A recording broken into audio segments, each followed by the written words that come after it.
أعوذ بالله السميع العليم من الشيطان الرجيم. بسم الله الرحمن الرحيم. قال الملأ الذين استكبروا من قومه لنخرجنك يا شعيب والذين آمنوا معك من قريتنا أو لتعودن في ملتنا. قال أولو كنا كارهين قد افترينا على الله كذبا إن عدنا في ملتكم بعد إذ نجانا الله منها وما يكون لنا أن نعود فيها إلا أن يشاء الله ربنا وسع ربنا كل شيء علما على الله توكلنا ربنا افتح بيننا وبين قومنا بالحق وأنت خير الفاتحين. وقال الملأ الذين كفروا من قومه لئن اتبعتم شعيبا إنكم إذا لخاسرون فأخذتهم الرجفة فأصبحوا في دارهم جاثمين. الذين كذبوا شعيبا كأن لم يغنوا فيها الذين كذبوا شعيبا كانوا هم الخاسرين. فتولى عنهم وقال يا قوم لقد أبلغتكم رسالات ربي ونصحت لكم فكيف آسى على قوم كافرين. وما أرسلنا في قرية من نبي إلا أخذنا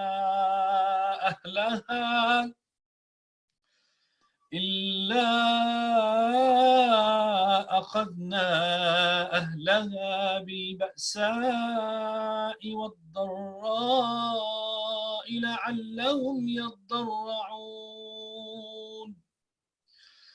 ثم بدلنا مكان السيئة الحسنة حتى عفوا وقالوا قد مس آباءنا الضراء والسراء فأخذناهم بغتة وهم لا يشعرون.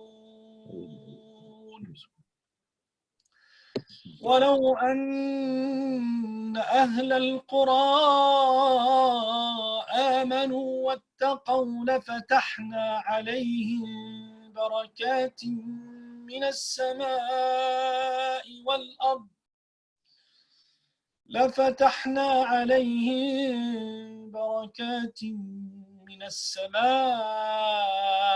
والأرض ولكن كذبوا فأخذناهم بما كانوا يكسبون.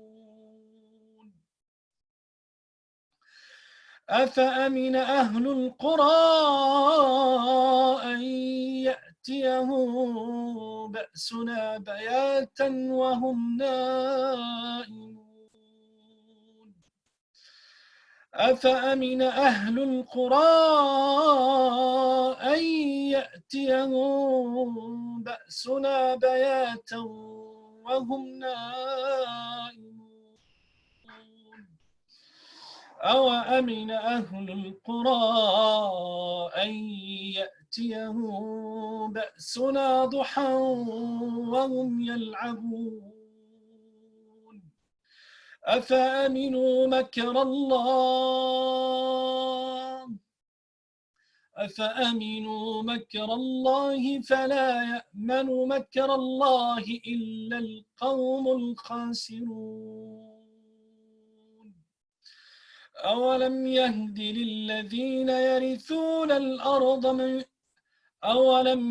للذين يرثون الأرض من بعد أهلها أن لو نشاء أصبناهم بذنوبهم ونطبع على قلوبهم فهم لا يسمعون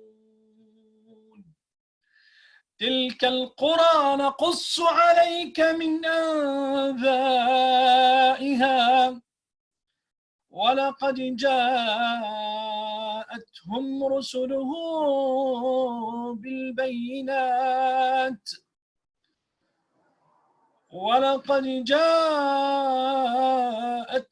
رسلهم بالبينات فما كانوا ليؤمنوا بما كذبوا من قبل كذلك يطبع الله على قلوب الكافرين.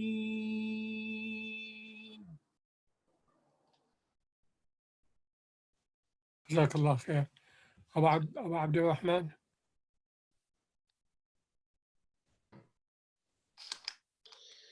وما وجدنا لأكثرهم من عهد وإن وجدنا أكثرهم لفاسقين ثم بعثنا من بعدهم موسى بآياتنا إلى فرعون وملئه فظلموا بها فانظر كيف كان عاقبة المفسدين وقال موسى يا فرعون إني رسول من رب العالمين حقيق على ألا أقول على الله إلا الحق قد جئتكم ببينة من ربكم فأرسل معي بني إسرائيل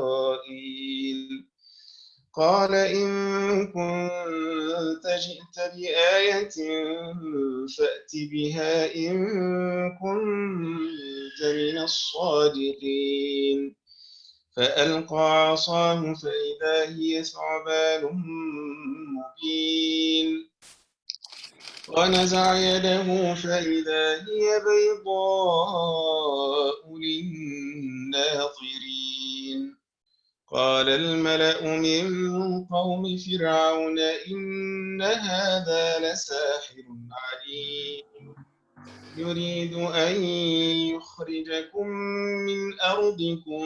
من أرضكم فماذا تأمرون قالوا أرجه وأخاه وأرسل في المدائن حاشرين يأتوك بكل ساحر عليم وجاء السحرة فرعون قالوا إن لنا لأجرا إن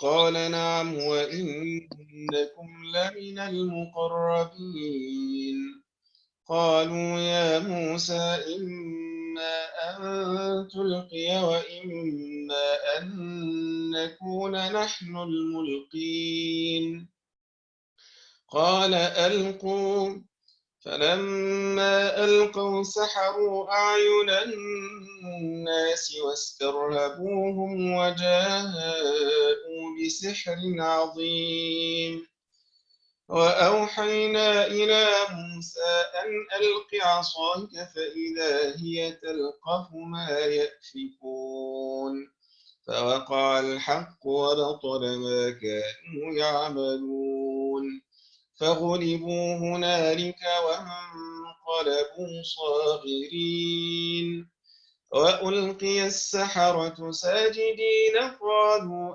آمنا برب العالمين رب موسى وهارون قال فرعون آمنتم به قبل أن آذن لكم إن هذا لمكر مكرتموه في المدينة لتخرجوا منها أهلها فسوف تعلمون لأقطعن أيديكم وأرجلكم من خلاف ثم لأصلبنكم أجمعين. جزاك الله خير.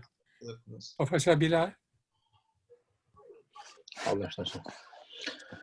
قالوا إنا إلى ربنا منقلبون وما تنقم منا إلا أن آمنا بآيات ربنا لما جاءتنا ربنا أفرغ علينا صبرا وتوفنا مسلمين. وقال الملأ من قوم فرعون أتذر موسى وقومه ليفسدوا في الأرض ويذرك وآلهتك قال سنقتل أبناءهم ونستحيي نساءهم وإنا فوقهم قاهرون. قال موسى لقومه استعينوا بالله واصبروا إن الأرض لله يورثها من يشاء من عباده والعاقبة للمتقين. قالوا أوذينا من قبل أن تأتينا ومن بعد ما جئتنا قال عسى ربكم أن يهلك عدوكم ويستخلفكم في الأرض فينظر كيف تعملون. ولقد أخذنا آل فرعون بالسنين ونقص من الثمرات لعلهم يذكرون. جزاك الله خير. صدق الله العظيم. أعتقد بروفيسور الموجود معنا، فأرجو أنه يبدأ بعد الدكتور محمد هاشم إذا هو موجود معنا. دكتور محمد هاشم حبيبنا تبدي تسوي ريفلكشن على الآيات رجاء. السلام عليكم ورحمة الله. بسم الله الرحمن الرحيم. تحدثنا بالأمس عن سورة الأعراف، ما سمح لي وما سمح الوقت، يعني إن شاء الله نتحدث عن سورة الأنفال. Today إن شاء الله we are going to talk about سورة الأنفال. سورة الأنفال هي في من السبع الطوال، وهي في المصحف رقم number 8 and in the revelation number 87 because this is the second surah to be revealed in Al-Madinah after Surah Al-Baqarah. But Surah Al-Baqarah, after remember, it started from probably day 1 or the first period in Al-Madinah until the last, because it is a very long surah, so it continued to be revealed, but some of its ayah was revealed first, so they consider it 87, and this Al-Anfal should be number 88. And Surah Al-Anfal talks about Ghazwat Badr. Ghazwat Badr happened on the 17th of Ramadan in the second year Hijri, and on the 13th of March the year 624, according to calculations, can it be slightly wrong. What is Al-Anfal? In our life, when you make Sunnah Salah, some people call it Nafl. I have done Nafl. So Al-Anfal is a Sunnah. If you compare it to the original Salah, it is excess. And Al-Anfal, when you talk about technically in the wars, this is people you earn from your enemy, whatever stuff you earn from your enemy, so they call it Al-Anfal. So what happened after Ghazwat Badr? As-Sahaba have differences between them. I want this, I want that. And then all the matter was being raised to Allah subhanahu wa ta'ala, to Prophet Muhammad sallallahu alaihi wasallam, then Allah subhanahu wa ta'ala. And then the surah starts with يَسْأَلُونَكَ عَنِ الْأَنْفَالِ. They are asking you about al-Anfal. And do you know what was the answer? قُلِ الْأَنْفَالُ لِلَّهِ وَرَسُولِهِ. And the true answer about al-Anfal comes in ayah number 41. So for 40 ayah, Allah subhanahu wa ta'ala didn't give them the ayah, but it gives them education, Iman education. And this is all in the matters that in Surah Uhud, the same policy in Surah Al-Jum'ah, when the Sahaba left the Prophet Muhammad sallallahu alaihi wasallam to pray on his own. They didn't say you are wrong, you have done that, or you was victorious, you are good. No, this is not the matter. The matter is to educate the Iman, to raise the Iman. A surah, so what is the main purpose of the surah is al-Anfal is equal to ad-dunya. And if you run after ad-dunya, you will lose al-akhirah and you will lose the dunya as well. And this is what happened exactly in Ghazwat Uhud. Although Allah subhanahu wa ta'ala have warned the Sahaba from al-Anfal, they have done the same in Ghazwat Uhud. After 1 year, in the year 3, they left the people who were in the Jabal al-Rumah. They have left their places and they went after Anfal. They went after some stuff which is by today's standards worth nothing. But this is human nature. So they want to earn some stuff. And what happened? Defeat. So Allah subhanahu wa ta'ala is giving us, this is a lifelong lesson. You look after your deen, and Allah subhanahu wa ta'ala will look after your dunya and after your deen as well. Just for differentiation and for studying, what are the reasons to make victory in a war? Allah subhanahu wa ta'ala has given us the reason. And it is between وَمَا النَّصْرُ إِلَّا مِنْ عِنْدِ اللَّهِ, and they call it أسباب ربانية. This is the reasons from Allah subhanahu wa ta'ala. And وَأَعِدُّوا لَهُمْ مَا اسْتَطَعْتُم مِّن قُوَّةٍ. This is الأسباب المادية. So الأسباب الربانية, what comes from Allah subhanahu wa ta'ala, ترتيب المعركة, the order of the battle. كما أخرجك ربك من بيتك بالحق وإن فريقا من المؤمنين لكارهون. Some of the Sahaba was not happy to go for this battle because they went for some qafila to Abu Sufyan, which have some camels, and they wanted to earn the stuff in these camels because they consider it is their own, because when they left their houses in Mecca, they have been stolen, all of their possessions have been stolen. And Allah subhanahu wa ta'ala said, وَتَوُدُّونَ أَنَّ غَيْرَ ذَاتِ الشَّوْكَةِ تَكُونُ لَكُمْ. You want the easy stuff. You want to get the camels and to get the stuff on it and to go back home, no battle. But Allah subhanahu wa ta'ala wanted something. Allah subhanahu wa ta'ala wants a battle, and the Muslim was going to be victorious, and it's going to be Al-Furqan, it's going to be a start of a new era. Now the Muslims are victorious over Quraysh. This is a new life, a new era which is going to spread Islam. Number 2, الإعداد النفسي للمعركة, the psychological preparation for the battle. إذ يغشيكم النعاس أمنة منه. Allah subhanahu wa ta'ala have sent sleep on the Muslim side. So they find themselves asleep and it releases the tension. You know, one of the worst thing ever, if you go for exam or you go for a stressful situation, if you are full of stress, you will perform less. If the stress is taken out, you will perform much better. وينزل عليكم من السماء ماء ليطهركم به ويذهب عنكم رجز الشيطان وليربط على قلوبكم ويثبت به الأقدام. And then after that, إذ يريكهم الله في منامك قليلا. Muhammad sallallahu alaihi wasallam had seen a dream that the people of Quraysh comes in a small number, although there were 3 times the people, our Sahaba. So the Sahaba was 313 and Kuffar Quraysh was more than 1,000.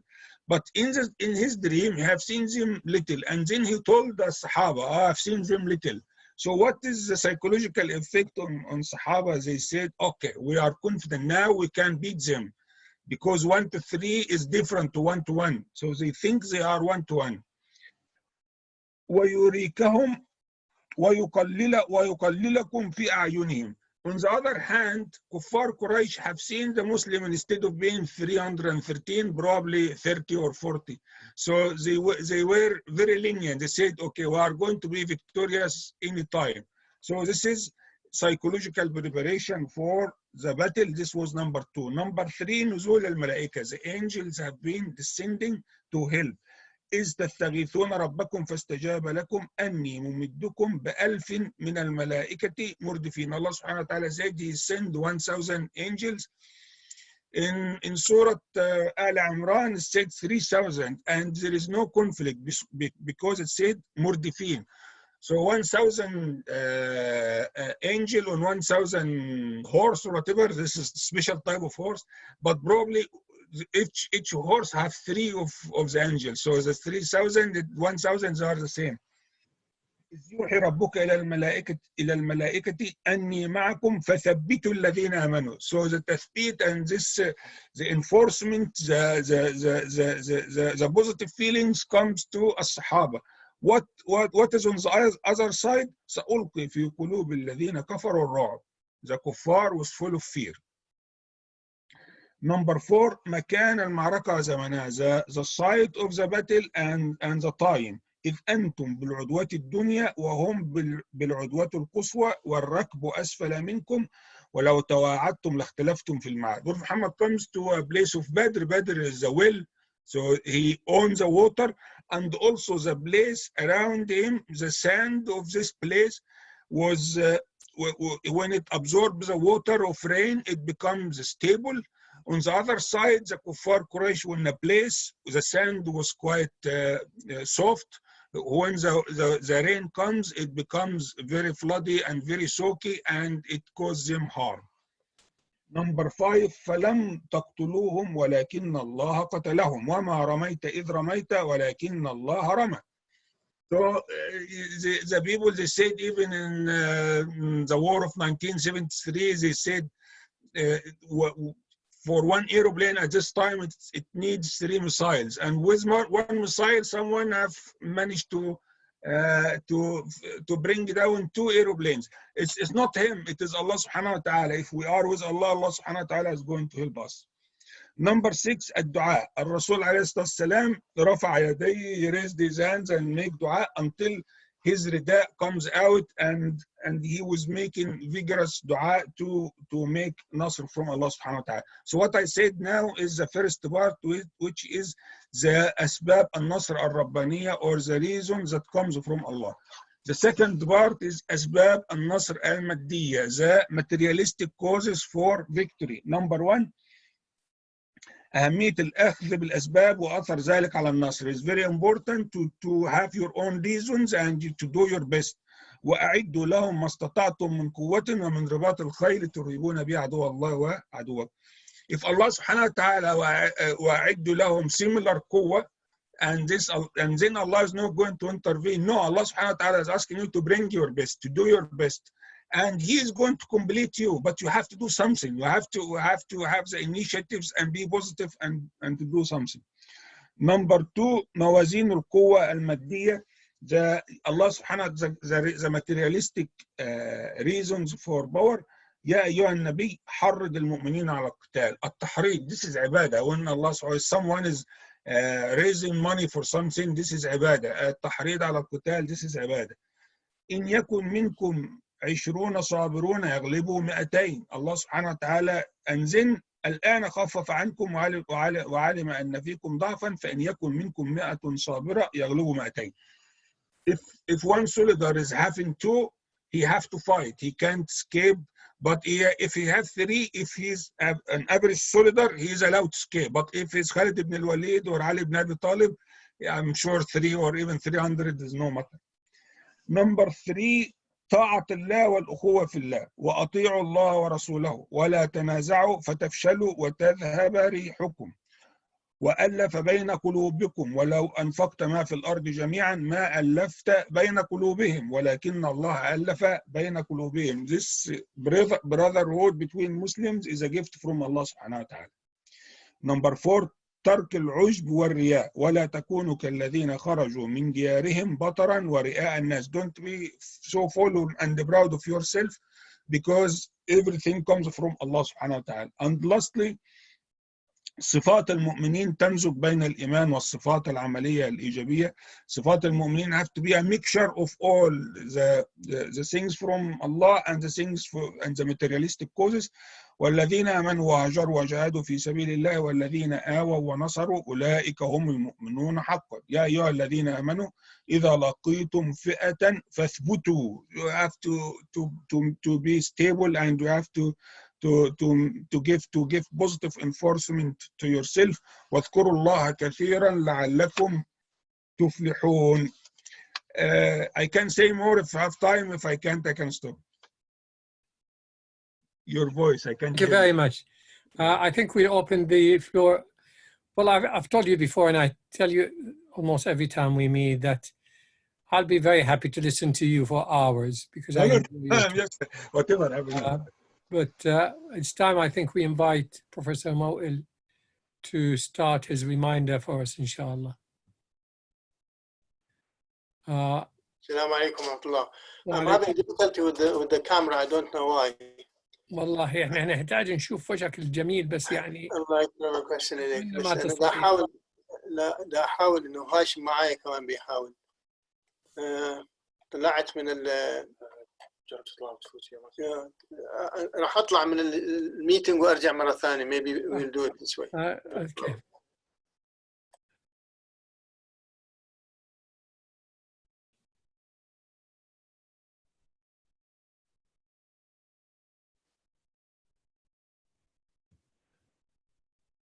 دكتور محمد هاشم بعدك هنا؟ ايوه هنا. كمل يا اخي، كمل، خلينا نسمع كلامك الحلو. طيب في يعني the battle of sorry, I stopped my video.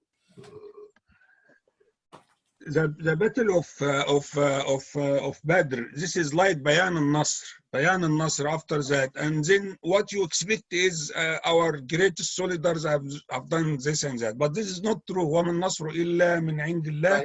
Restart the computer. And then also after al-Nasr, the Nasr is not the end. There is a difference between al-Nasr and the Tamkeen. Tomorrow, inshallah, I'll explain more in Surah Al-Tawbah. Al-Nasr can be victorious, but you can lose it after that. And we have a life example of what happened during 2013 in Egypt or whatever. So, and you shouldn't stop after al-Nasr. يا أيها الذين آمنوا أطيعوا الله وأطيعوا الرسول ولا تولوا عنه. وأعدوا لهم ما استطعتم من قوة. You should always prepare your strength even after النصر. الاستثمار الدعوة للنصر. The دعوة you are not victorious over people to terminate them. وكل الذين كفروا إن ينتهوا يغفر لهم ما قد سلف. This is like عرض خاص. This is a special offer. If you stop كفر, you forget about it, and the war is going to be terminated. جزاك الله خير شيخنا. حبيبنا انت. بروفيسور موال تفضل حبيبنا. سوري. السلام عليكم ورحمة الله وبركاته. وعليكم السلام. I apologize because of this technical glitch that I'm not used to. Today what I had in mind really is, in fact what triggered the idea is a question that I have received regarding a book which you probably seen the link for it, whereby somebody has written a book which is called Quran with Picture, my first Quran with picture. And I saw that the work was good, seems to be reasonable really, whereby it goes to various surahs from the Quran and comment on it with pictures, which can be helpful for the children. My main concern was calling it Quran with picture, which indicates that, or give the idea that this is the Quran in picture. And I felt that this needs some further inquiry, and I felt that the Quran itself should not be given any other name, even if it is my first Quran with pictures. because the concept of Quran really is a very specified concept. It's a very fossilized idea and concept. And the Quran has been defined by the ulama very carefully, simply to avoid the Quran being taken as something else. And I actually verified what I sent to you with some top Muslim scholars, without mentioning their names, that I trust very much. And they agreed with me that the comment that I made was valid, because you cannot call the Quran anything except the Quran, number one. And number two, the Quran cannot be added to, shortened, or anything. The Quran is defined as follows, and I'll read to you the definition of the Quran, which I think I sent it in the link as well. Kalamullah al-Munzal, the words of Allah, which has been revealed, al-Munzal ala Muhammad, al-Manqul ilayna bit-tawatur, which has been transmitted to us by tawatur, by succession.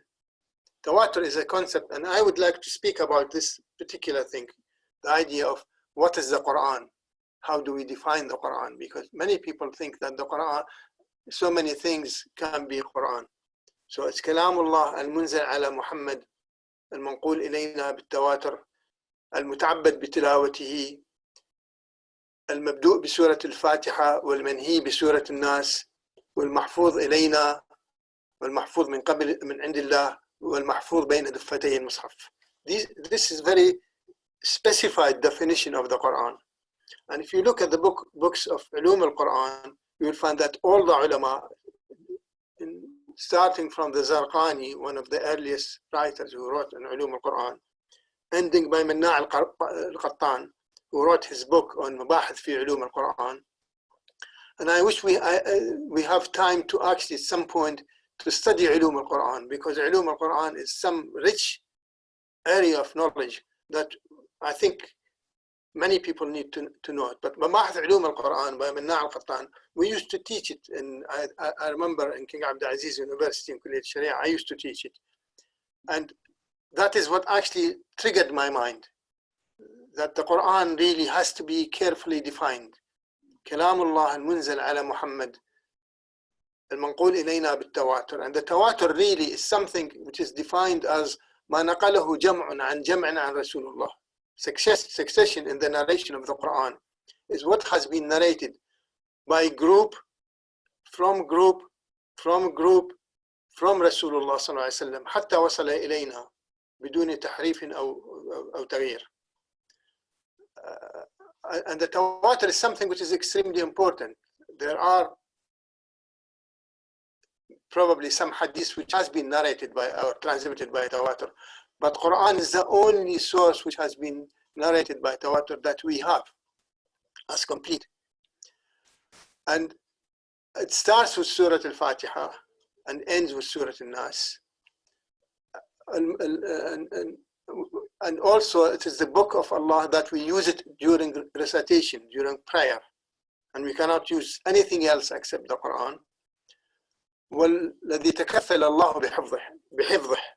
And تَكَفَّلَ اللَّهُ بِحِفْظِهِ, that Allah subhanahu wa ta'ala guaranteed, and this is very important, guaranteed that He will preserve it.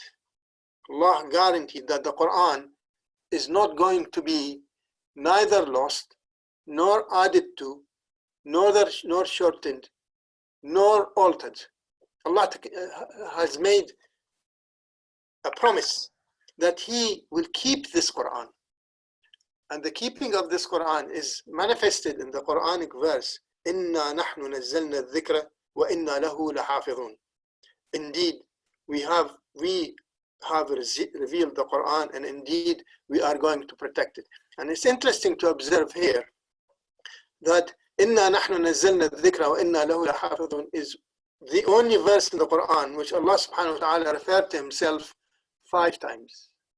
5 times. إِنَّا نَحْنُ نَزَّلْنَا نون and ألف الذِّكْرَ وَإِنَّا لَهُ لَحَافِظُونَ نون the حافظون.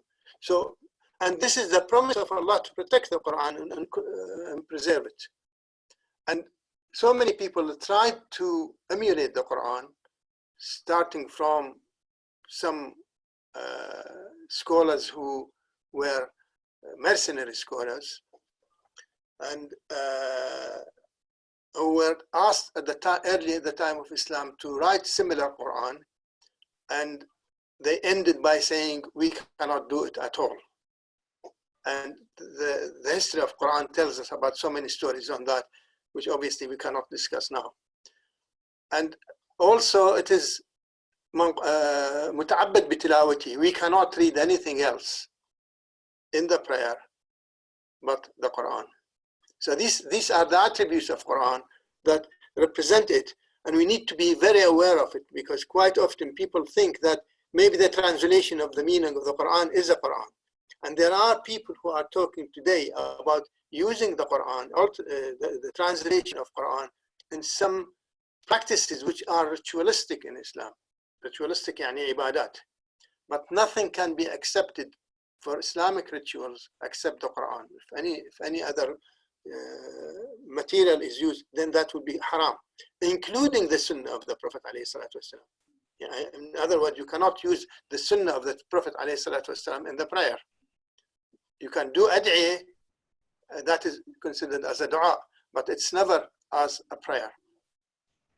Why I wanted to talk about this today? I mean, you remember in last lesson we spoke about Surah Al-Fatiha. And Surah Al-Fatiha specifically indicated, اهدنا الصراط المستقيم, guide us to the right path. The path Allah subhanahu wa ta'ala, and Ibn al-Qayyim spoke about it in the book, if you remember, in the Tafsir al-Qayyim that I mentioned before, that it's part of Allah's role as a creator is to guide the people to the Sirat al-Mustaqim. And part of this guidance is actually the preservation of the Quran. So really it is all linked one with the other. And I think we have to think about something very relevant now while we are living in our society.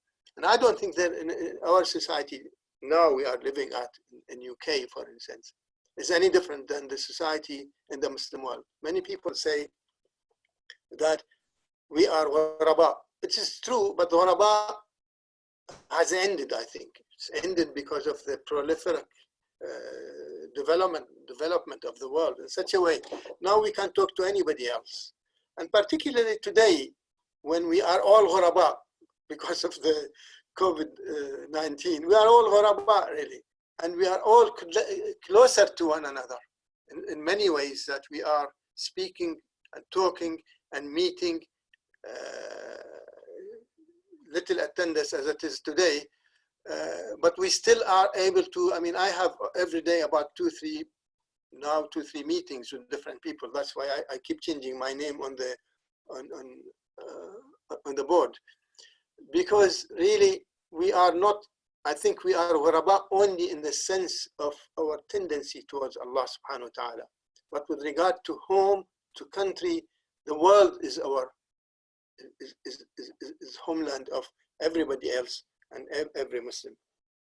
How did the Prophet ﷺ deal with his life when he came to the society? He faced three forms of society. One which is totally alien to Islam, Jahili, and one which can be accepted by Islam, and then he brought something new.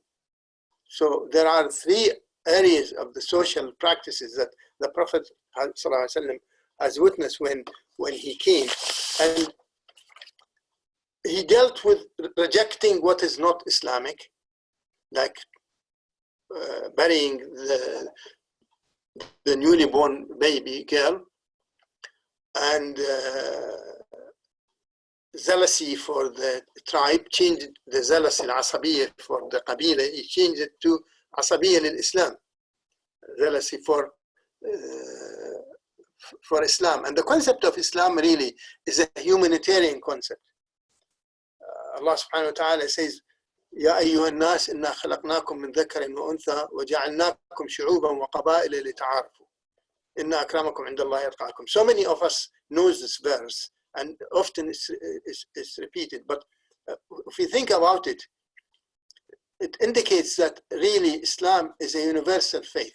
It is not only for Muslim, because he said يا أيها الناس. He didn't say يا أيها الذين آمنوا يا أيها المسلمين. يا أيها الناس. We created you from male and female, and we made you into tribes and nations. لتعارفوا. Now the word لتعارفوا is interesting, and it indicates to know one another, but also it indicates التعامل بالمعروف, التعامل بالعرف, and to deal with one another in justice and kindness and humanity. Now the concept of humanity in Islam is completely, if you like, novice to the modern civilization, because it focuses on the idea of harmony and humanity rather than the conflict.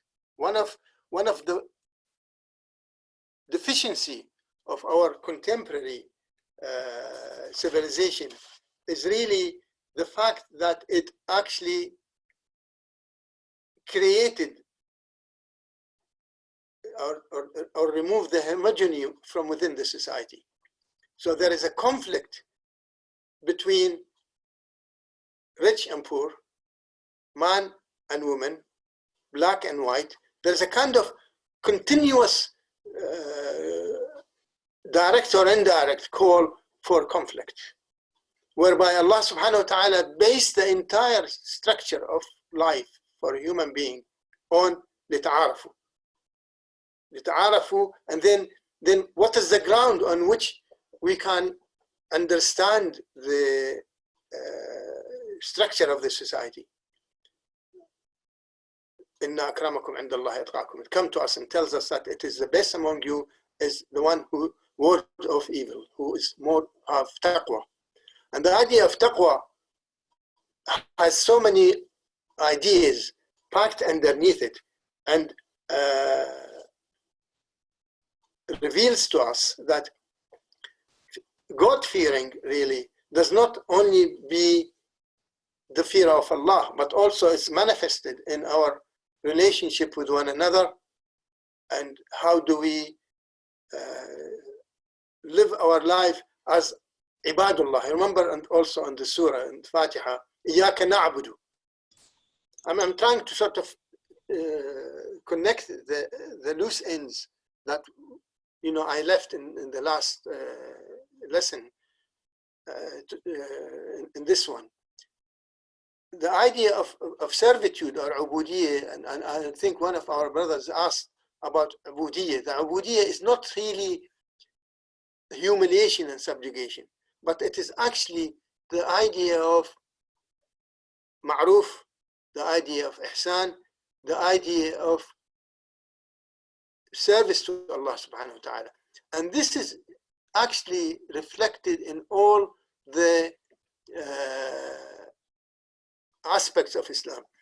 There's a good book written by Professor Nu'man Abd al-Razzaq, and the book is called Al-Hadara wa al-Takhalluf, and he speaks about civilization and what are the ideas, what are the main threads that cause the modern civilization to reduce its effect. And he gave us the following points. One is, he said, the contrast and the contradiction within the society. And that is really is what I just said. I mean, it came to my mind, and the contradiction between, or the opposition of different polarities, man and woman, slaves and owners, and so on and so forth. And the second point he mentioned is that a human being is made into God. In modern society, a human being has become God And how this is manifested? This is manifested in different ways. And we can only see so many ways, like in economics, in wars, and in the environment. And in my favorite subject, which is the environment, you will see it manifested in so many ways. You see people talk about beating the environment. Writer speaks about Mother Earth is attacking us. They forget that actually Allah subhanahu wa ta'ala has created the entire world in harmony. And harmony is the main principle that need to be understood in order to liaise with Earth, if you like. Otherwise, there is no point in speaking about COVID-19, for instance, as the enemy that has to be defeated. I think COVID-19 is just one of the symptoms of our life. I remember, and I'm not very keen cinema viewer. I remember watching a film a while ago, which is called Godzilla. I'm sure many of you have seen it. And the people, it is about a monster that comes from the sea and attacks civilized towns and destroying them. And neither the army, neither the Air Force, neither the Marines were able to destroy it and capture it. And then one scientist, who's a young scientist, he said, why do you treat it like an enemy? It is just an animal that needs to get some food.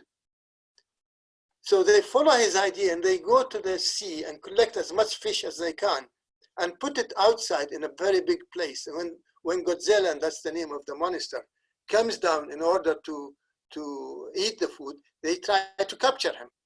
So really, there is something wrong with our society where we are treating everything that comes wrong to us as an enemy.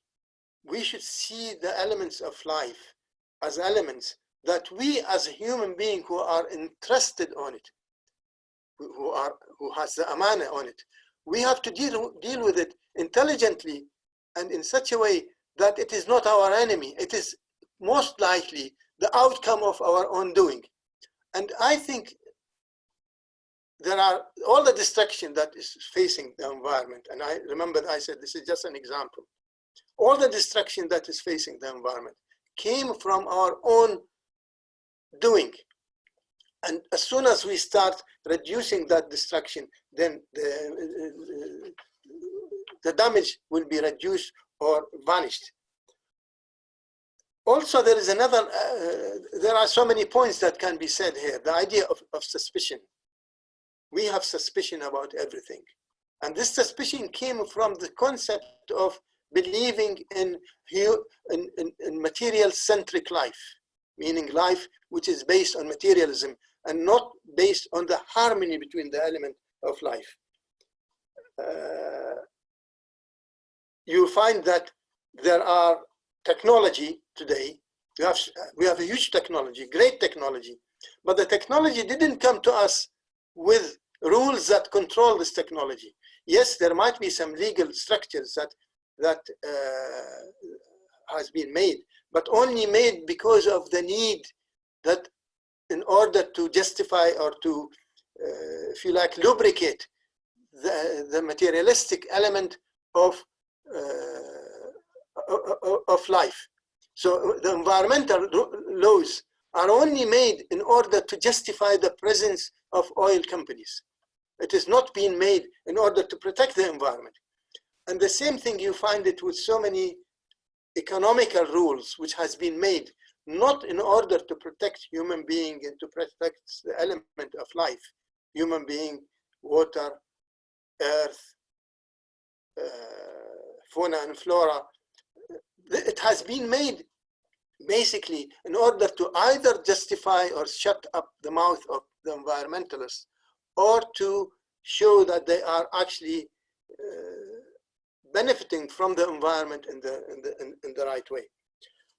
I don't want to really keep going like if I am in a lecture, and this is one of my fault as a speaker in Muslim gatherings, that I tend to go and speak like if I am a classroom lecture. But you have to bear with me. The problem is that often we have to remember that in order to benefit from the experience of the Prophet ﷺ, we have one of the greatest experience, or the greatest experience of mankind, and that's the experience of the Prophet ﷺ. And Ubudiyya really is something which is very important in such a way that if we understand it, we will achieve peace, not with outside world, not also with Allah subhanahu wa ta'ala, but also with ourselves. Many of us in our hearts, we do not have peace. Why? We have lots of nightmares. We have lots of anxieties. We have lots of problems. And that reflects on our own families and our own children. And this is simply because we are not detached from materialistic life. I know I'm talking about materialism a lot. And I live into materialism because I am part of this society. But how will we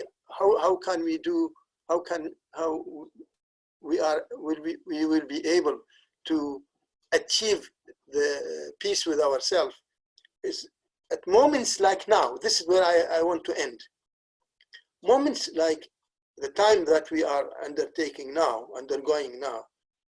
It's an opportunity for us to reflect in such a way that we see what is going to happen to this world, what is going to happen to me after death.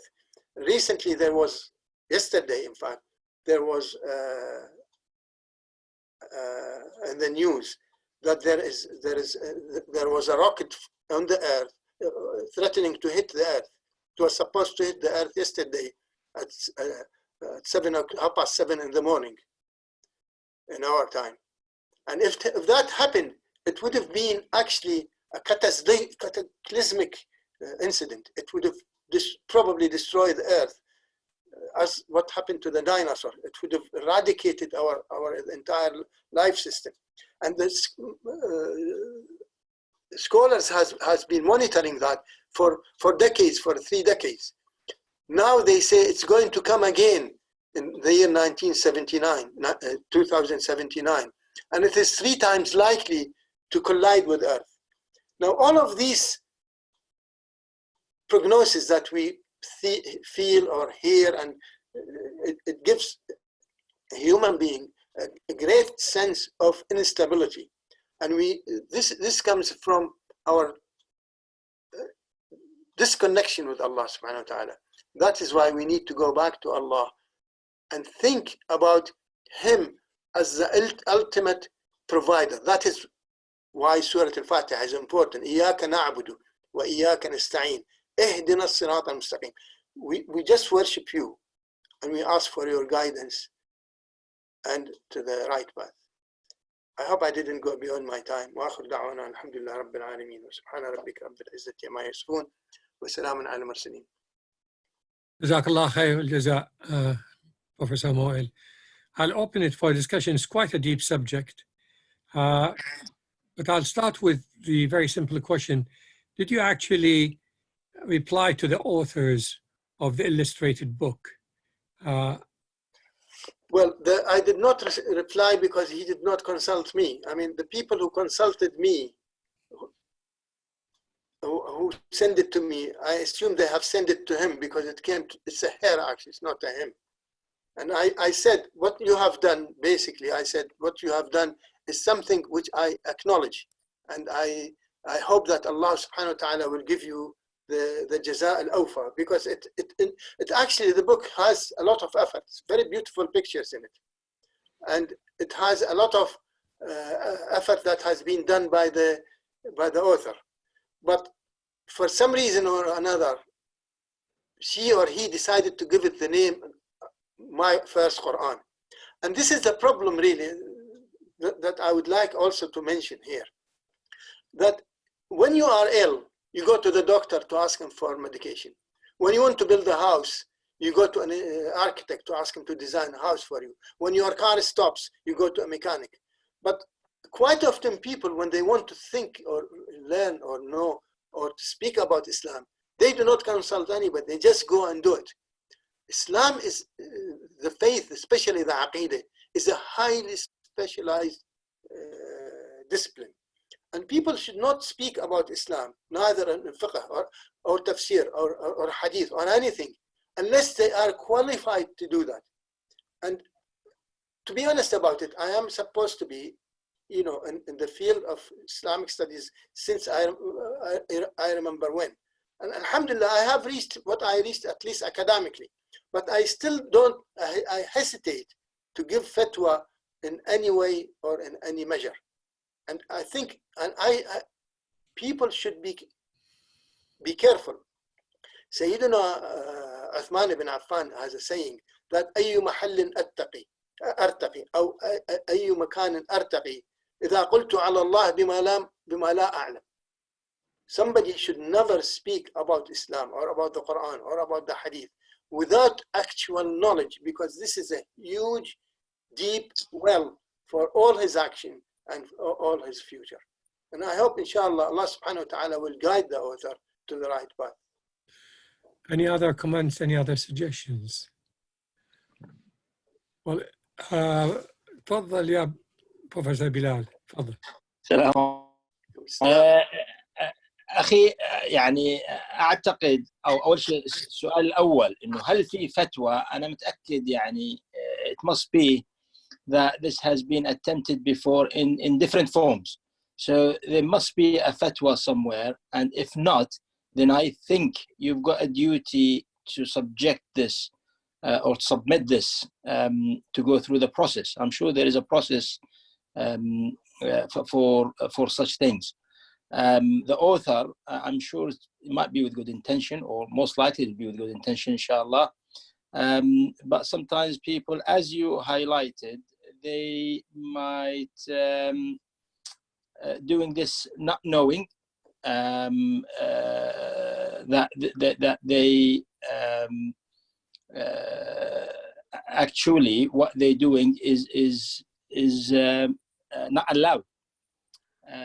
The project itself might be okay, but as you highlighted, it's the name. We link the Quran with it's got a certain definition, and this work, it doesn't fit that definition. It might fit something else. So well, exactly. This is it. This is what I suggested in my article. I said that it might be suitable to call it comments on the Quran by pictures. I mean, you see, the problem is even pictures is very controversial also by some fuqaha. And I went to the extent of massaging the idea and stretching it by not discussing the idea of pictures, because this is not, you know, this is not my role really. I see myself not as, although I have been asked to be in so many majami' fiqhiyya, I've been asked more than few times to be in the majami' fiqhiyya. I always say I don't want to be in it, because qadin fil jannah wa qadiyan fil nar. And I think, I'm sure my neck is going to be in hell anyway. But the point is very valid, Professor Moaal, that if there isn't a fatwa, it's time to establish one. yes. And if there is a fatwa, then people have to refer to it.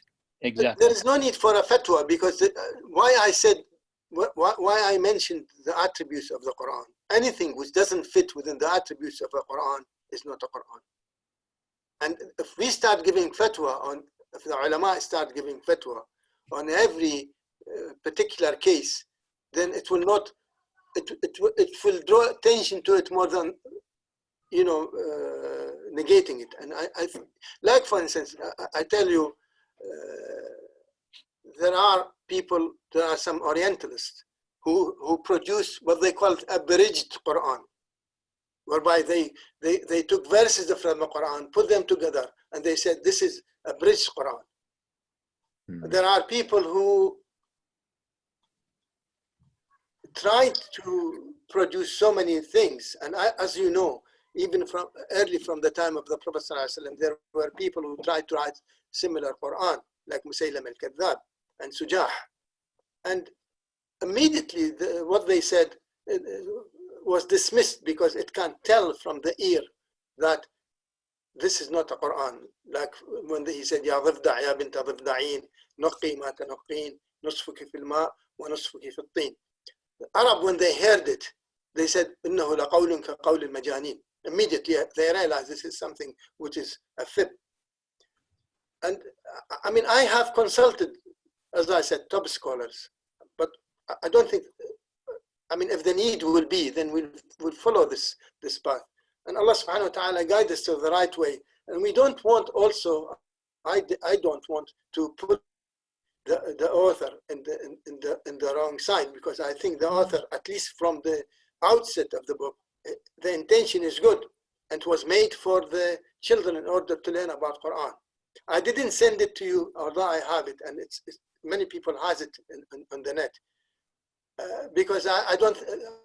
I think if I send it, I will be publishing it as well. Jazakallah khair. I have to bring this to an end because there's a meeting immediately after this.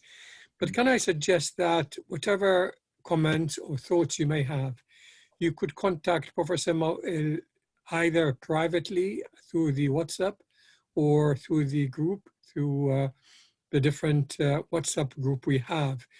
But I think we'd all benefit from any comments, and I think we may probably, when this is over, this meeting is over, then I would have come with a few thoughts in my mind. But anyway, Jazakumullah khair for being here, and see you tomorrow. Just to remind you that tomorrow we'll be starting with the Juz al-Ashir, inshallah, on page 182, وَاعْلَمُوا أَنَّمَا وإلى آخره وتعرفون النتيجة. جزاكم الله خير. Allah protect you all, brothers. Assalamu alaikum. عليكم السلام. عليكم السلام ورحمة الله.